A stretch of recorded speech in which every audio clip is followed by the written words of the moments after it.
Start అయినా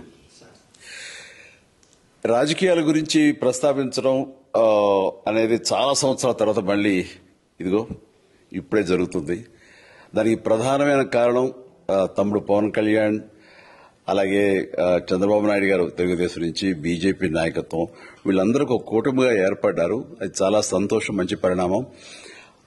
ఈ సందర్భంగా మరీ ముఖ్యంగా ఈ రోజున నేను ఇట్లాగా మాట్లాడడానికి ప్రధానమైన కారణం నా మిత్రుడు, చిరకాల మిత్రుడు సీఎం రమేష్, అట్లాగే పంచగల్ రమేష్ రాజకీయంగా అరంగేట్రం చేసింది నా బ్లెస్సింగ్స్ తోటి.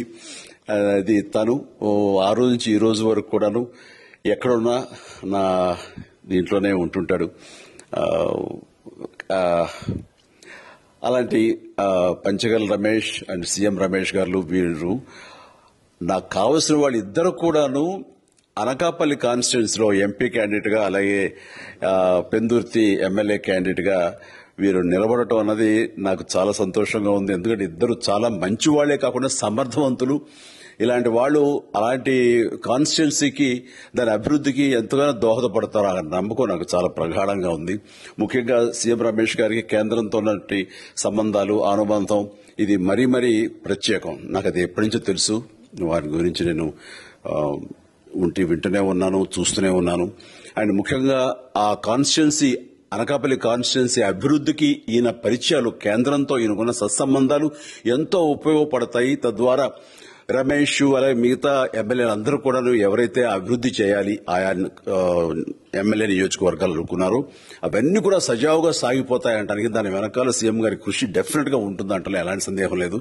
అండ్ వీరి నాయకత్వంలో మిగతా వాళ్ళ ఎమ్మెల్యేలందరూ కూడాను కలిసికట్టుగా అనకాపల్లి అభివృద్ధికి ఎంతగానో దోహదపడతారు అండ్ రిజల్ట్ చూపిస్తారన్న ప్రగాఢ విశ్వాసం ఉంది. కాబట్టి వీళ్ళిద్దరి గురించి ఈరోజు ప్రస్తావిస్తున్నాను. మీ అందరి ఆశీస్సులు వీళ్ళకి ఉంటాయని ప్రగాఢంగా నమ్ముతూ సెలవు తీసుకుంటాను. ప్లీజ్ వారిని గెలిపించండి. అనకాపల్లి నియోజకవర్గం యొక్క అభివృద్ధిని మనందరం చూస్తాం.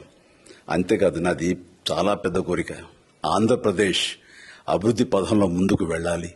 దానికి గాను మీరందరూ నడుము బిగించండి. మీరందరూ కూడాను ఇలాంటి వారికి ఓటు వేసి మీరు గెలిపించి అన్ని రకాలుగాను మీ యొక్క ఆశీస్సులు వీళ్ళకు ఉన్నాయి అన్న భావాన్ని మా అందరికీ, ఆ నమ్మకాన్ని మాకు కలిగించండి. జై హింద్. ఇందులో మాకు